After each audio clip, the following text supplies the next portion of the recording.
मैं डॉक्टर इरशाद खानम स्वागत करती हूँ आप सभी का आपकी अपनी यूट्यूब चैनल आइला टॉक्स पर। मित्रों, आज की हमारा जो चर्चा का विषय है वो भारत के संविधान का अनुच्छेद 15 है।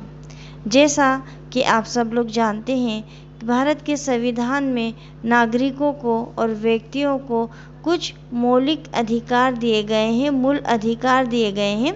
उन्हीं मूल अधिकारों में एक अधिकार भारत के संविधान में अनुच्छेद 15 के रूप में दिया गया है, जो ये कहता है कि धर्म, मूलवंश, जाति, लिंग या जन्म स्थान के आधार पर किसी भी प्रकार का कोई विभेद नहीं किया जाएगा। यानी ऐसे विभेद का प्रतिषेध करता है जो धर्म, मूलवंश, जाति, लिंग या जन्म स्थान के आधार पर किया जाता है। अनुच्छेद 15 को समझने से पहले अगर अभी तक आपने चैनल को सब्सक्राइब नहीं किया है तो चैनल को सब्सक्राइब कर लें और लेटेस्ट अपडेट के लिए बेल आइकन को क्लिक कर दें। भारत के संविधान के भाग 3 में मौलिक अधिकार दिए गए हैं और मौलिक अधिकार 6 प्रकार के हैं। वो मैं आपको एक एक करके बताती जा रही हूँ। अनुच्छेद 14 मैं आपको समझा चुकी हूँ, पढ़ा चुकी हूँ।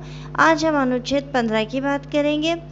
भारतीय संविधान के भाग 3 को भारत का मैग्ना कार्टा कहा जाता है। कई बार कंपटीशन एग्ज़ाम में ये प्रश्न पूछा जाता है कि भारत के संविधान का मैग्ना कार्टा किसे कहा जाता है, तो मौलिक अधिकारों को। और भारत के संविधान के कौन से भाग में है ये? भाग 3 में।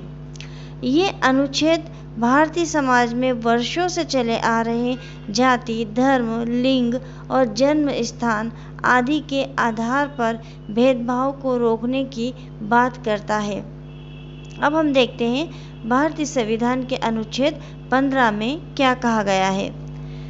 भारतीय संविधान का अनुच्छेद 15 कहता है कि धर्म, मूलवंश, जाति, लिंग या जन्म स्थान के आधार पर विभेद का प्रतिषेध। इसका 15(1) ये कहता है कि राज्य किसी नागरिक के विरुद्ध केवल धर्म, मूलवंश, जाति, लिंग, जन्म स्थान या इनमें से किसी के आधार पर कोई विभेद नहीं करेगा। सीधा सा है। अनुच्छेद 15 जो है उसका जो 15(1) है वो नागरिकों के लिए है। आपको मैंने बताया है कि जो मूल अधिकार है कुछ व्यक्तियों के लिए हैं और कुछ मूल अधिकार ऐसे हैं जो केवल भारत के नागरिकों के लिए हैं। तो अनुच्छेद 15 की अगर हम बात करें तो ये भारत के नागरिकों के लिए है। इसमें ये कहा गया है 15(1) के अंदर कि राज्य किसी भी नागरिक के विरुद्ध इस आधार पर भेदभाव नहीं करेगा कि वह धर्म से अलग है या उसका वंश अलग है या उसकी जाति अलग है या वह स्त्री है या पुरुष है या उसने इस स्टेट में जन्म नहीं लिया है, वह दूसरे स्टेट का है। तो जन्म स्थान या इनमें से किसी भी आधार पर उसके साथ भेदभाव नहीं किया जाएगा। अनुच्छेद 15 नियम 1 को अगर हम और आसान भाषा में समझें तो हम ये कह सकते हैं कि अनुच्छेद 15 नियम 1 ये कहता है कि सरकार या राज्य किसी नागरिक के खिलाफ केवल धर्म, मूलवंश, जाति, लिंग, जन्म स्थान या इनमें से किसी के आधार पर कोई भेदभाव नहीं करेगा। यहाँ पर ये ध्यान रखा जाना चाहिए कि अन्य आधारों पर भेदभाव किया जा सकता है। यानी केवल जो यहाँ दे रखे हैं इनको छोड़कर अगर किसी अन्य आधार पर भेदभाव करता है राज्य तो उसका भेदभाव जो है वो विधिक माना जाएगा। अनुच्छेद 15(2) की बात करते हैं। कोई नागरिक केवल धर्म, मूलवंश, जाति, लिंग, जन्म स्थान या इनमें से किसी के आधार पर का दुकानों, सार्वजनिक भोजनालयों, होटलों और सार्वजनिक मनोरंजन के स्थानों में प्रवेश या का पूर्णतः या भागतः यानी पूरी तरह से जो राज्य नीति से पोषित संस्थाएं हैं या कुएं हैं, तालाब है, या पूर्णतर भागता का यहाँ अर्थ ये है कि या तो पूर्ण रूप से सरकार उसमें पैसा दे रही हो या फिर कुछ भाग मतलब कि कुछ हिस्सा दे रही हो। अगर ऐसी कोई राज्य निधि से पोषित या साधारण जनता के प्रयोग के लिए समर्पित कुएं, तालाबों, स्नान घाटों, सड़कों और सार्वजनिक समागम के स्थानों के उपयोग के संबंध में किसी भी निर्योग्यता, दायित्व, निर्बंधन या शर्त के अधीन नहीं होगा। अब अनुच्छेद 15 का जो दूसरा नियम 2 है, सरल भाषा में वो ये कहता है कि किसी भी व्यक्ति को धर्म, जाति, मूल वंश, जन्म और लिंग के आधार पर दुकानों, सार्वजनिक भोजनालयों, होटलों, सार्वजनिक मनोरंजन के स्थानों, कुओं, तालाबों, स्नान घाटों, सड़कों में घुसने से नहीं रोका जा सकता। हर नागरिक इनका उपयोग बिना किसी भेदभाव के कर सकता है। यहाँ पर ये बात जानना बहुत ही ज़रूरी है कि अनुच्छेद 15 का नियम 2 सरकार और व्यक्ति दोनों के ऊपर लागू होता है, जबकि नियम 1 जो था वो केवल सरकार या राज्य के द्वारा किए जाने भेदभाव को रोकने की बात करता है। अब हम बात करते हैं अनुच्छेद 15(3) की। इस अनुच्छेद की कोई बात राज्य को स्त्रियों और बालकों के लिए कोई विशेष उपबंध करने से निवारित नहीं करेगी।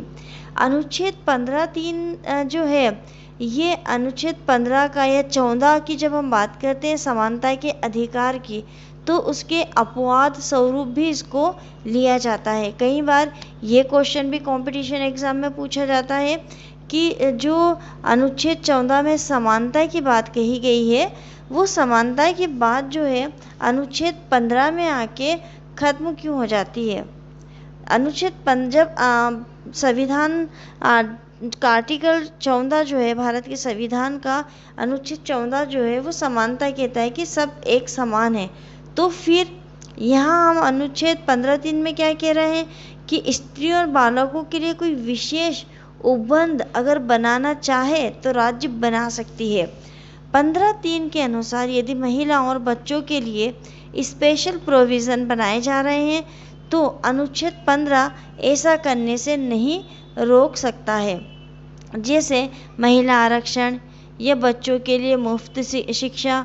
वैसे तो सभी नागरिक एक समान है अनुच्छेद 14 के अंतर्गत, लेकिन महिलाओं और बालकों की बात करी जाए तो उनके विकास के लिए उठाए गए विशेष कदम में अनुच्छेद 15 बाधा उत्पन्न नहीं करता है।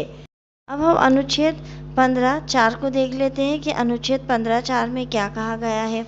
अनुच्छेद 15(4) इस अनुच्छेद की अनुच्छेद 29 के खंड 2 की कोई बात राज्य को सामाजिक और शैक्षणिक दृष्टि से पिछड़े हुए नागरिकों के किन्हीं वर्गों की उन्नति के लिए या अनुसूचित जातियों और अनुसूचित जनजातियों के लिए कोई विशेष उपबंध करने से निवारित नहीं करेगी।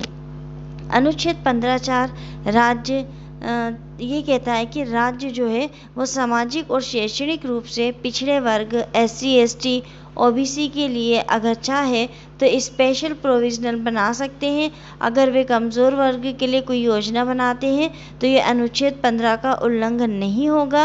राज्य सीटों का रिजर्वेशन या फीस में छूट देने जैसे निर्णय भी ले सकते हैं और ये भी अनुच्छेद 15 का उल्लंघन नहीं होगा, क्योंकि अनुच्छेद 15 जो है वो मौलिक अधिकारों के साथ साथ मानव अधिकार भी है। अब हम बात करते हैं इस नियम के अपवाद की। इस नियम के 3 अपवाद भी दे रखे हैं। पहला, महिलाओं और बच्चों के लिए विशेष व्यवस्था। राज्य या सरकार को इस बात की अनुमति होगी कि वह महिलाओं और बच्चों के लिए विशेष व्यवस्था करे, जैसे स्थानीय निकायों में महिलाओं के लिए आरक्षण की व्यवस्था और बच्चों के लिए निःशुल्क शिक्षा की व्यवस्था करे। और इसका दूसरा जो अपवाद है वो है आरक्षण की व्यवस्था।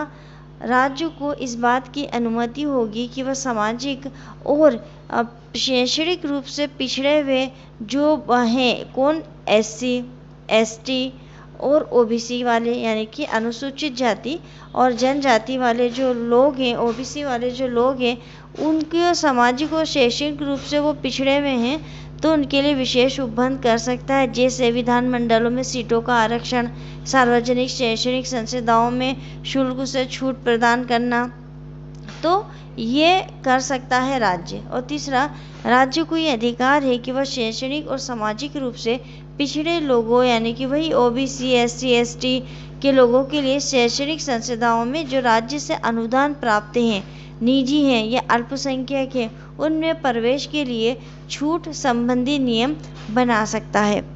तो मित्रों, आज का हमारा जो टॉपिक था वो भारतीय संविधान के अनुच्छेद 15 से संबंधित था, जो धर्म, मूल वंश, जाति, लिंग या जन्म स्थान के आधार पर विभेद का प्रतिषेध करती है। अगर आपको आइला टॉक्स चैनल के वीडियो पसंद आते हैं, आपके लिए उपयोगी हैं, तो आप कमेंट्स करिए, अधिक से अधिक लाइक करिए, और लाइक करने से भी ज़्यादा आप इस वीडियो को शेयर करिए। मिलते हैं बहुत ही जल्द एक नए विषय के साथ। तब तक के लिए शुक्रिया, धन्यवाद।